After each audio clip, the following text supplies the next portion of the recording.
Voilà, ce matin, très heureux de vous apporter la parole de Dieu, ce que Dieu a mis dans mon cœur, une telle importance pour l'Église, parce que l'Église est appelée à aller de l'avant et de rentrer dans les promesses de Dieu, de rentrer dans les directives que Dieu donne à l'Église pour 2024. Amen. Est-ce que vous croyez qu'il y a de belles choses qui arrivent ? Je ne vous demande pas de regarder TF1 ou qui que ce soit, c'est de regarder la parole de Dieu. La parole de Dieu nous montre de belles choses. Alors, cette première photo que vous avez en face de vous, il nous est dit, lorsque ton passé t'appelle, ne réponds pas, il n'a rien de nouveau à te dire. Le passé, c'est le passé. Et si tu interroges ton passé, eh bien, il va te rappeler ton passé. Et si tu l'interroges pour savoir ce qui va en devenir, il te dira, eh bien, le passé, c'est le passé.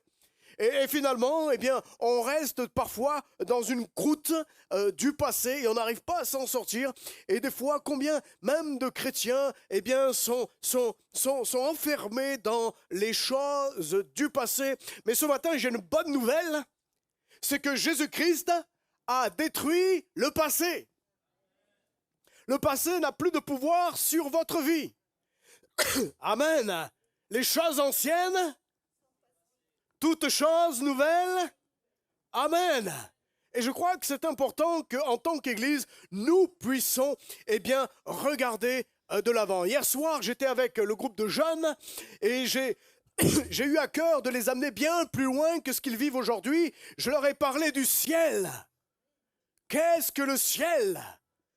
Je leur ai parlé, eh bien, il se trouve où le ciel ? Alors je ne vais pas vous faire l'étude, mais où se trouve le ciel ? Qui va avoir accès au ciel ? Qu'est-ce qu'on va faire dans le ciel ? Et qu'est-ce qu'il y a dans le ciel ? Et quand on scrute les Écritures, quand on se plonge dans la parole de Dieu, on a des révélations du ciel. Amen. Alors ce n'est pas l'étude de ce matin, mais c'est important de regarder vers ce quoi nous sommes appelés à entrer. Un avenir glorieux et merveilleux, déjà qui commence maintenant, mais qui se terminera un jour dans l'éternité. Alléluia. Moi, ça me booste. Ça me douce de savoir que, waouh, un jour ici-bas, c'est fini et je serai dans la gloire de mon Dieu. Je le verrai face à face. Je marcherai avec lui. On le louera, on l'adorera. Mais on va travailler aussi. Regardez les Écritures. Ça sera une vraie vie. Amen. Oh, je bénis Dieu pour cet avenir. Mais en attendant que le passé ne nous enferme pas et que nous puissions, eh bien, de dire, Seigneur, tu t'es débarrassé de ces choses-là. Ce que j'étais, je ne suis plus. Amen. Est-ce que tu peux le dire ce matin ? Ce que j'étais, je ne suis plus. Eh oui, c'est une réalité. Alléluia. C'est un principe biblique que les choses sont passées. Dieu veut nous donner un avenir et de l'espérance. Pose ton regard sur les promesses de Dieu, ce qui est en train d'arriver. Dieu veut pour toi et ton avenir. La Bible nous dit dans Jérémie 29, verset 11, « Car je connais les projets que j'ai formés sur vous, dit l'Éternel. » Des projets de paix et non de malheur afin de vous donner un avenir et de l'espérance.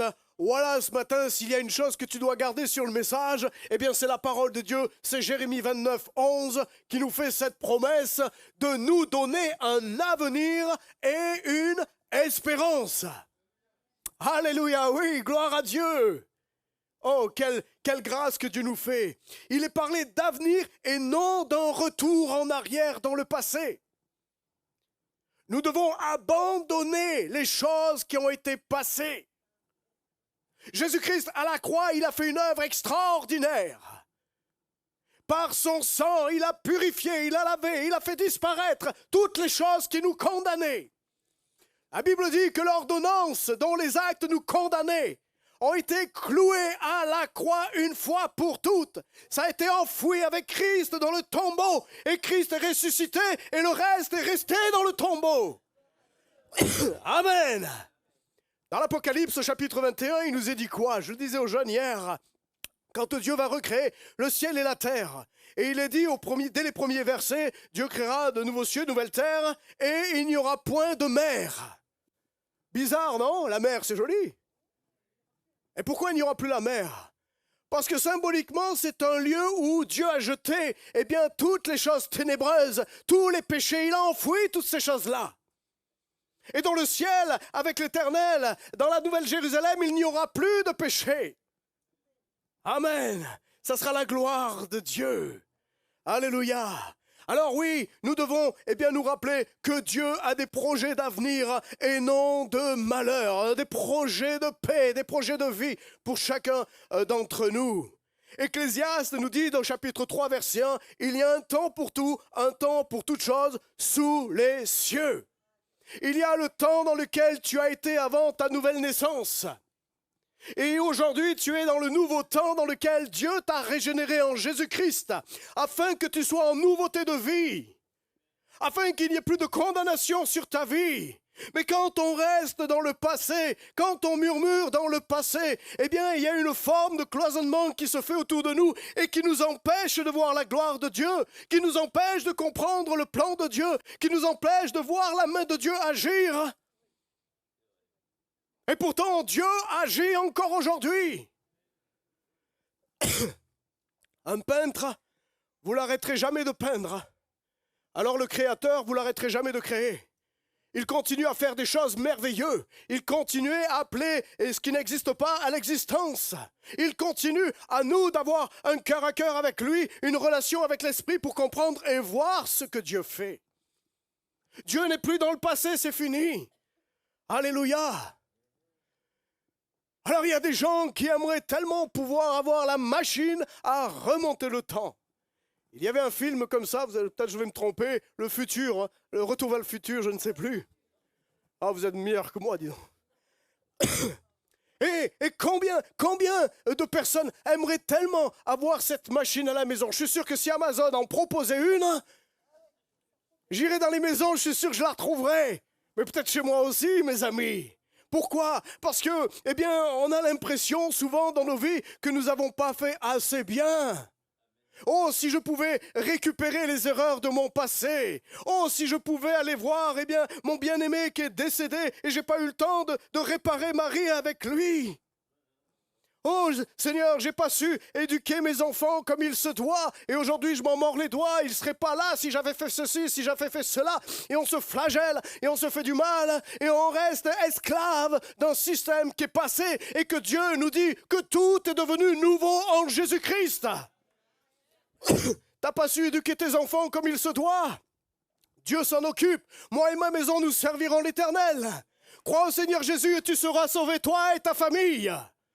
Alors tu n'as pas à t'inquiéter de tes enfants. À partir du moment où tu les remets entre les mains de Dieu, quel que soit leur chemin, pose pas ton regard sur ce qui est en train de vivre dans leur vie, mais pose ton regard vers celui qui s'occupe de leur vie. Quelle joie de savoir que ces choses-là, nous n'avons plus besoin. Alors on n'a pas besoin de machines à retourner vers le temps. C'est le Dieu d'aujourd'hui, pas d'hier. C'est le Dieu de demain. Mais c'est fini ce qui est passé. Certains diraient, j'aurais pas dû, ou pourquoi je n'ai pas fait comme cela, ou comme ceci, et comme cela, et patati, et patata, et on se lamente, et puis on se dit, mais Seigneur, je comprends plus, les années passent, et je ne sais pas. Mais parce que nous nourrissons en nous-mêmes le passé. Et le Seigneur, aujourd'hui, dans sa bonne nouvelle, c'est de nous dire qu'aujourd'hui est un jour nouveau. Un jour nouveau. Amen. Arrêtons-nous de focaliser sur nos échecs du passé, de nous concentrer plutôt sur les promesses de Dieu qui sont oui et amen dans sa parole. Souvent, en tant que chrétien, parfois on est un peu dans cela. Pourquoi? Parce qu'on manque de connaissance de ce que Dieu nous fait comme promesse. D'où nous avons besoin que la parole de Dieu demeure en nous, pour que le Saint-Esprit nous la révèle en temps et en heure quand nous avons besoin de comprendre et de faire taire les choses qui n'ont rien à voir avec Dieu. On a certains, c'est le bon vieux temps. Oui, mais en attendant, ça ne fait pas changer beaucoup de choses. L'église à l'époque, oh là là, c'était comme ceci, oh là là, c'était comme cela. Oh, il se passait ceci, oui, il se passait cela. Et patati, et patata, oui, mais le Seigneur en a fini avec le passé. C'est aujourd'hui l'église de Jésus-Christ. Dieu ne nous demande pas de faire des fondements sur des anciens fondements. Dieu nous demande de mettre nos fondations sur Christ. Et c'est lui qui est la tête de l'église, et c'est lui qui fait dans l'église, et c'est lui qui conduit l'église comme il le veut et comme il le désire. Nous ne pouvons pas être dans... Je me souviens, quand j'étais encore éducateur, j'entendais un jeune 15 ou 16 ans qui disait « à l'époque, je dis quoi, déjà 15 ans ? Déjà, bon, t'en aurais de 40, je comprendrais. Mais déjà 15 ans de dire ça, c'est terrible. Vis ton époque maintenant, c'est aujourd'hui. C'est aujourd'hui le bonheur et la grâce qui nous accompagne chaque jour. Alors, c'est pas comme un président, une fois, qui aura dit « le changement, c'est maintenant », sauf que ça n'a pas beaucoup changé. Mais je peux vous dire, à la lumière des Écritures, que le changement, c'est bien maintenant. Ça a déjà été accompli il y a 2000 ans, et c'est fait, et c'est toujours d'actualité. La parole de Dieu n'a pas changé, elle est la même. Amen. C'est-à-dire que quand tu prends les Écritures, que tu scrutes les Écritures, eh bien tu commences à prophétiser, à appliquer la parole dans ta vie. Eh oui, la parole, elle est vivante, elle est faite pour qu'on la mange. Et elle est faite pour être animée en nous, afin d'accomplir les œuvres de Dieu, afin de voir, eh bien, les choses que Dieu a préparées d'avance aujourd'hui. Amen. Et puis, elle est coupée. Mais voyez-vous aussi, la nostalgie, eh bien, du passé. Eh oui, ces braves hommes, braves femmes, on voit dans leur silhouette, ils étaient, et ils ne sont plus. Le passé a-t-il un bel avenir, mon ami, pour toi? Est-ce que tu crois que le passé va t'apporter du changement dans ta vie? Est-ce que tu crois que de rester sur une position du passé, eh bien, tu vas évoluer, tu vas grandir, tu vas changer dans ta vie? Non, tu seras courbé. Et tu seras tellement courbé qu'il est impossible de voir l'œuvre de Dieu agir. Amen. Le danger de rester dans le passé nous empêche de voir le plan de Dieu qu'il a préparé d'avance pour nous. Quand on est enfermé dans le passé, eh bien c'est comme si on était aveugle, alors que Dieu est en train de faire des choses, mais nous ne les voyons pas. Dieu est en train de parler, mais nous ne nous entendons pas. Et on se dit, mais où est Dieu? Mais que fait Dieu? Mais Dieu est là. Dieu agit. Il agit parfois un peu de manière particulière. Mais si je reste dans le passé, eh bien ça va être difficile, voire quasiment impossible de voir et d'entendre ce que Dieu veut faire et ce que Dieu veut dire à l'Église.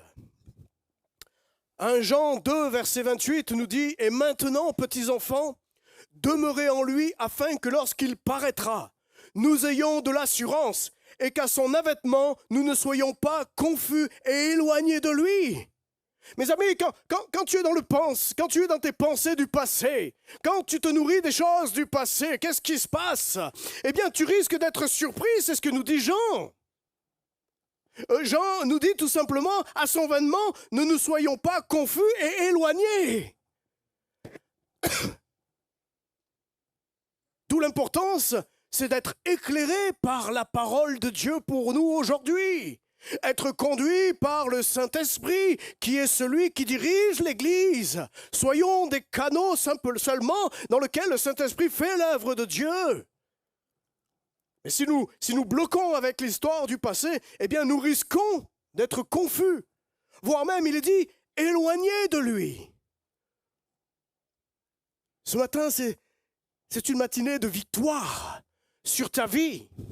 C'est une décision, bien sûr, mais si tu prends la décision de mettre un terme aux choses qui sont des boulets à tes pattes, eh bien je crois que le Seigneur va réussir à briser, parce qu'il a déjà tout brisé il y a 2000 ans.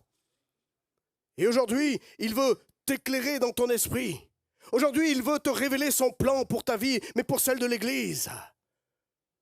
Le Seigneur ne fait pas de nous des gens qui se gargarisent. Le Seigneur, quand il donne des paroles, quand il donne des choses, c'est pour l'édification du corps de Christ. C'est pour l'édification du corps de Christ. Alléluia. Éphésiens 2, verset 10 nous dit « Car nous sommes son ouvrage, ayant été créés en Jésus-Christ pour de bonnes œuvres que Dieu a préparées d'avance afin que nous les pratiquions. » Comment est-ce possible, si je reste dans le passé, de recevoir d'avance les œuvres que Dieu a préparées pour moi? Il faut que je sois dégagé des choses qui m'enchaînent, des choses qui m'empêchent d'avancer. Amen. Pour pouvoir avancer dans les œuvres, dans les projets de Dieu. Éphésiens 2, 10. Amen. C'est important, mes amis, d'être totalement libéré pour pouvoir avoir accès à ces promesses-là. Dieu a des belles choses dans lesquelles il veut te faire rentrer, mon frère, ma sœur. Oh, peut-être des choses que tu n'as même jamais entendues ou jamais vues, mais que le Seigneur va faire dans ta vie, afin que tu les pratiques, afin que tu glorifies Dieu dans ta vie. Amen. Avec Dieu, le meilleur est toujours devant nous. Tu verras jamais Dieu te présenter le passé. Tu auras toujours l'Éternel qui est devant toi, et souvent, dans l'armée de l'Éternel, l'ange de l'Éternel campait. L'ange de l'Éternel était devant pour amener le peuple de Dieu. Amen. Gloire à Dieu. Dans la Genèse, verset 45, verset 20 nous dit « Ne regrette point ce que vous laissez, car ce qu'il y a de meilleur dans le pays d'Égypte sera pour vous. » C'est quand Abraham est arrivé, alors qu'il y avait la famine. Ils vont partir en Égypte. Et là, il est dit, ce qu'il y a de meilleur en Égypte sera pour vous. Même dans le pays étranger, Dieu pourvoit. Dieu t'accorde ses grâces et ses bénédictions. Dieu veut que tu sois au bénéfice de ses grâces. Dieu veut que tu lui fasses confiance dans ta foi, dans ta vie, et lui dire, Seigneur, je m'abandonne. Nous l'avons chanté tout à l'heure, mais est-ce que je suis prêt à tout abandonner?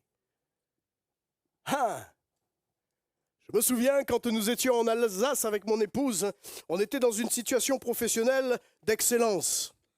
Vraiment, nous avions été bénis pendant des années. Comment le Seigneur a pourvu à toutes choses, mais bien au-delà de ce que nous pourrions espérer.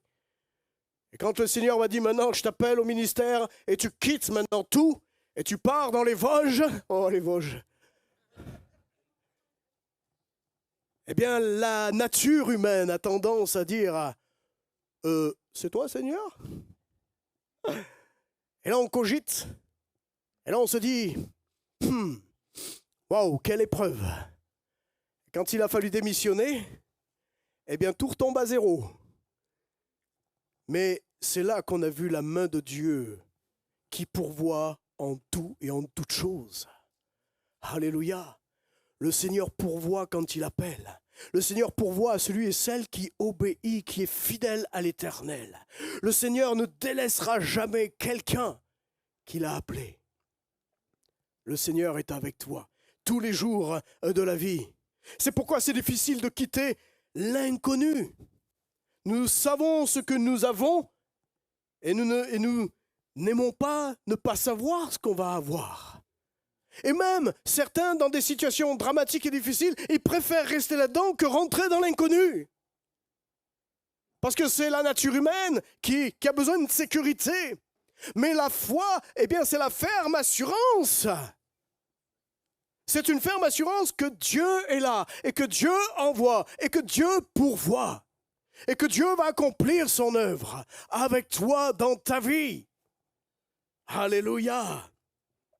Abraham a dû quitter son pays, sa famille. Il a tout simplement obéi à Dieu. Et c'est pour cela qu'il le sera appelé ami de Dieu. Mais quand on fait l'historique un petit peu d'Abraham, mes amis, il a couché avec la servante de sa femme. Il a vendu quelque part son épouse en Égypte. Je veux dire, on dit, mais c'est l'ami de Dieu. Sommes-nous pas de la même nature qu'Abraham?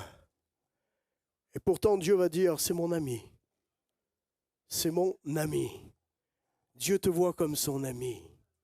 Dieu t'aime comme son ami. Et Dieu veut t'accompagner jusqu'au bout, jusqu'à ton Canaan, jusqu'à la fin. Gloire à Dieu. Je bénis Dieu pour ce que Dieu veut faire et veut encore accomplir. Il est important de rendre grâce à Dieu de notre passé, oui, certes. Et nous sommes reconnaissants de ce que Dieu a fait dans nos vies. Mais ce n'est pas la base de ma vie aujourd'hui. La Bible dit que les choses anciennes sont passées. Si vous savez, c'est comme dans une voiture, vous avez le grand pare-brise. Et plus vous avancez, vous voyez les choses à venir qui s'approchent. Et puis vous avez le petit le rétroviseur dans lequel vous voyez les choses à l'arrière, certes, mais qui s'éloignent aussi au fur et à mesure que vous avancez. C'est-à-dire que Dieu n'est pas contre qu'on ait des souvenirs de notre passé. Ça dépend de ce qu'on en fait. C'est comme une cicatrice, je me coupe ici sur le bras. Eh bien, tant que j'appuie, je vais avoir mal. Mais une fois que c'est cicatrisé, je me souviens parce que je vois la cicatrice de ce qui m'est arrivé, mais quand j'appuie, j'ai plus mal. Ça n'a plus d'impact dans ma vie. Je sais d'où je viens. Je sais que je suis un gars qui a traîné dans la rue. Je sais que j'étais un homme violent. Je sais que j'étais un homme qui était à la bouteille dans l'alcool. Je sais que j'étais dans les choses que Dieu, ça lui déplaisait. Aujourd'hui, j'ai le souvenir. Mais c'est comme si ce n'est plus dans mon identité. Amen. C'est comme si je suis dans cette nouvelle naissance. C'est comme s'il y avait un moi à l'époque, mais qui est mort et qui aujourd'hui, j'en ai que les souvenirs, mais je me base plus dessus parce que pour moi, c'est que des souvenirs. Ce bonhomme, il est mort, il n'existe plus. Et aujourd'hui, je suis une nouvelle nature en Jésus-Christ. Je suis un fils de Dieu et j'ai l'héritage du royaume des cieux, ainsi que vous-même ce matin. Il y a ce chant qui nous dit « Un jour dans tes parvis vaut mieux que 1000 ailleurs ». Et je me dis « Mais c'est folie ! Je ne veux pas m'arrêter au parvis !» Vous savez que le temple, le parvis, c'est là où les nations marchaient. C'est ça le parvis. Et on s'est joui d'être dans le parvis. Non, on est dans la présence de Dieu, assis avec Christ dans les lieux célestes. Nous sommes dans le lieu saint, le lieu très saint. Alléluia! Je ne veux pas chanter un jour dans tes parvis vaut mieux que 1000 ailleurs. Non, un jour dans le lieu très saint vaut mieux que 1000 ailleurs. Amen. Oh Jésus, merci pour ta grâce. Si quelqu'un est en Christ, il est une nouvelle créature. Les choses anciennes sont passées. Voici toutes choses sont devenues nouvelles. 2 Corinthiens 5, 17. Toutes choses. Pas une partie de ta vie. Tout est nouveau. Tout a été changé totalement. Il n'y a plus d'ADN de l'ancien Adam. Tu as l'ADN de Jésus-Christ, ton Sauveur et ton Seigneur. Il n'y a plus en toi de racines. Ces racines ont été détruites. Aujourd'hui, tu as les racines du royaume des cieux en toi. Et tu es héritier. Co-héritier avec Christ, des choses qui t'attendent.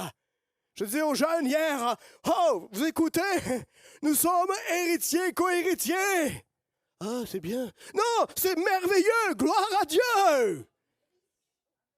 Ah, mon adresse, elle est là-haut.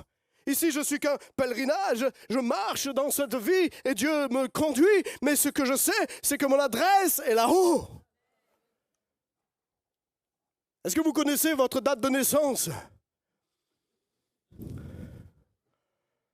Moi, il n'y a pas si longtemps que je suis né. Parce que c'est pas ma date de ma naissance physique qui est importante. C'est ma nouvelle naissance, ma nouvelle date de naissance.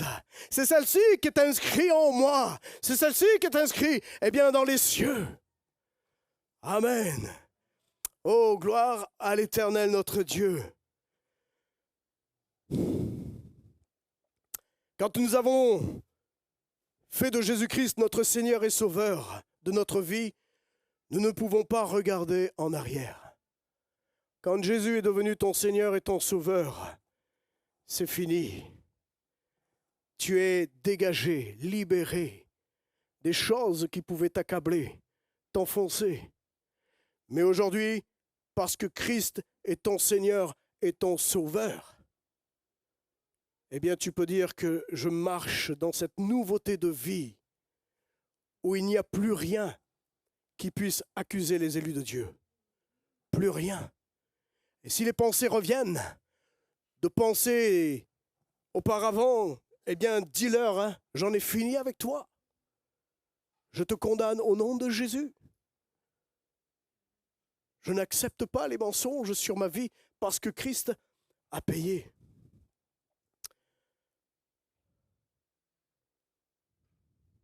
Nous avons plusieurs histoires dans la parole de Dieu où les gens ont cherché à revenir en arrière. Vous vous souvenez, le peuple d'Israël?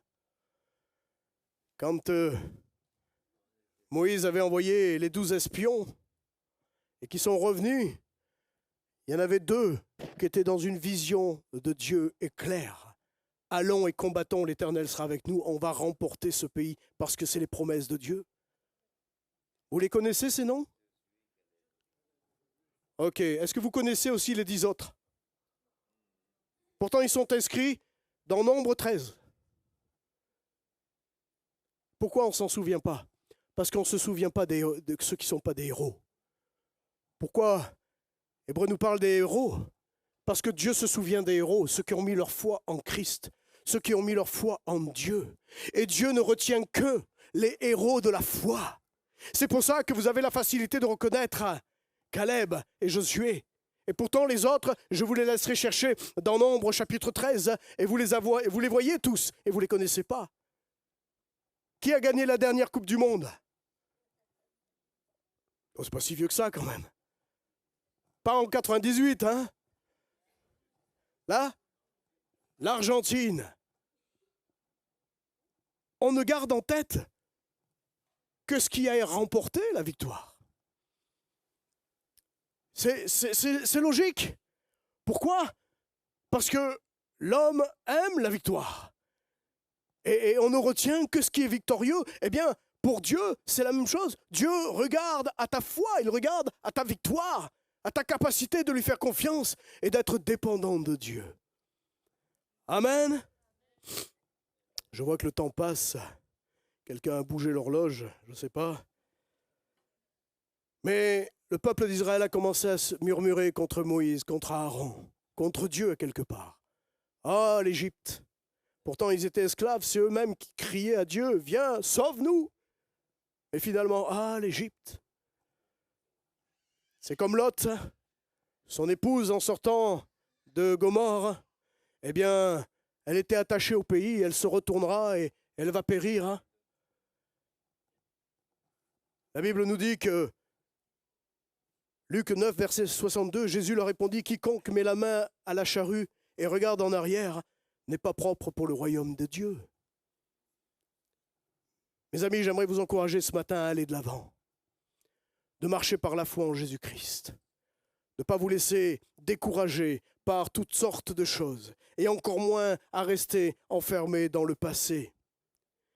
Mais maintenant, Ésaïe 43, verset 18, ne pensez plus au passé, ne vous préoccupez plus de ce qui est derrière vous. Amen. Ne vous préoccupez plus de ce qu'il y a derrière vous. Il est le temps et c'est le moment de tourner la page des choses qui vous restaient enfermées. C'est le moment de tirer et de vous séparer des choses qui viennent vous empêcher d'être libre. Christ vous a affranchi. La vérité vous a affranchi. Christ est la vérité. Il est celui qui est venu briser les chaînes de l'esclavage, des chaînes du passé. Et aujourd'hui, il t'invite par la foi à mettre un terme à ton passé. Parce que c'est déjà accompli il y a 2000 ans. C'est fini. C'est fini. Tire le voile qui t'empêche de voir clairement la volonté de Dieu pour ta vie. Amen. Jésus a dit, je vous laisse ma paix, je vous donne ma paix. Dieu nous donne sa paix. Nous pouvons avancer librement. Nous pouvons avancer dans la paix et dans la joie de l'Éternel, en toute confiance, comme un enfant qui fait confiance à son père ou à sa mère. Marchons comme des enfants, avec cette ferme assurance que Dieu est là, parce que Jésus t'aime. Paul, dans Philippiens 3, versets 7 à 8, nous dira « Mais ces choses qui étaient pour moi des gains, je les ai regardées comme une perte à cause de Christ. Et même je regarde toutes choses comme une perte à cause de l'excellence de la connaissance de Jésus-Christ mon Seigneur, pour lesquels j'ai renoncé à tout, et je les regarde comme de la boue, afin de gagner Christ. » Quel passage merveilleux, mes amis! Quel encouragement! Et pourtant, Paul était aussi de la même nature que nous. Un homme gracié, et qui puisse avoir de telles paroles, à plus forte raison pour nous, mes amis, ça devrait être comme un baume dans notre cœur. Seigneur, que ce passage, que ce verset soit aussi pour moi une réalité. Ce que je veux, c'est gagner Christ dans ma vie. Amen. Alléluia. Entrons dans notre nouvelle destinée. C'est important. Luc 12, verset 32 nous dit « Ne crains pas, petit troupeau, car votre Père a trouvé bon de vous donner le royaume. » Dieu a trouvé bon de te donner le royaume. Quitte ta sécurité, quitte ton ancienne chose et rentre dans les choses nouvelles. Mais il y a le pas de la foi à faire. L'homme n'aime pas le vide. Il a besoin que ça soit plat. Mais dans la foi en Dieu, il nous invite à quitter la barque et à marcher sur la flotte. Et de dire, Seigneur, je ne regarde qu'à toi. Et j'ai foi en toi. Je crois que ce qui m'attend là est quelque chose de bon, glorieux. Et je veux le saisir par la foi. Je veux prendre cette ferme assurance que le Seigneur va m'aider à passer du passé pour rentrer dans les nouvelles choses que Dieu a préparées d'avance pour nous. Amen. Jean 8, 36 nous dit « Si donc le Fils vous a affranchis, vous serez réellement affranchis. » Saisi par la foi. C'est fait, c'est réel, c'est concret. Tu es libéré. Alors pour conclure, j'aimerais te dire ce que le meilleur est devant toi. Le meilleur est là, en cet instant même. D'une part parce que Dieu est là. S'il y a du meilleur, c'est parce que Dieu est là. S'il n'y a pas Dieu, il n'y a pas de meilleur. C'est comme je dis souvent, dans le ciel, s'il n'y avait pas Dieu, il pourrait y avoir les plus belles choses dans le ciel, ça ne serait pas le ciel de Dieu. Amen. Dans un palais, s'il n'y a pas le roi, eh bien, ça reste des murs. Ce qui fait la valeur du palais, eh bien, c'est le roi lui-même. Jésus est notre roi des rois, le Seigneur des seigneurs. Amen. Philippiens 3, versets 12 à 14. Philippiens 3, 12 à 14. Ce n'est pas que j'ai déjà remporté le prix ou que j'ai déjà atteint la perfection, dira Paul, mais je cours pour tâcher de le saisir, puisque moi aussi j'ai été saisi par Jésus-Christ. Frère, je ne pense pas l'avoir saisi, mais je fais une chose, oubliant ce qui est en arrière et me portant vers ce qui est en avant, je cours vers le but pour remporter le prix de la vocation céleste de Dieu en Jésus-Christ. Amen. Ézéchiel 1, verset 12. Chacun marchait droit devant soi. Ils allaient où l'Esprit les poussait à aller, et ils ne se détournaient point dans leur marche. Waouh! La foi de marcher.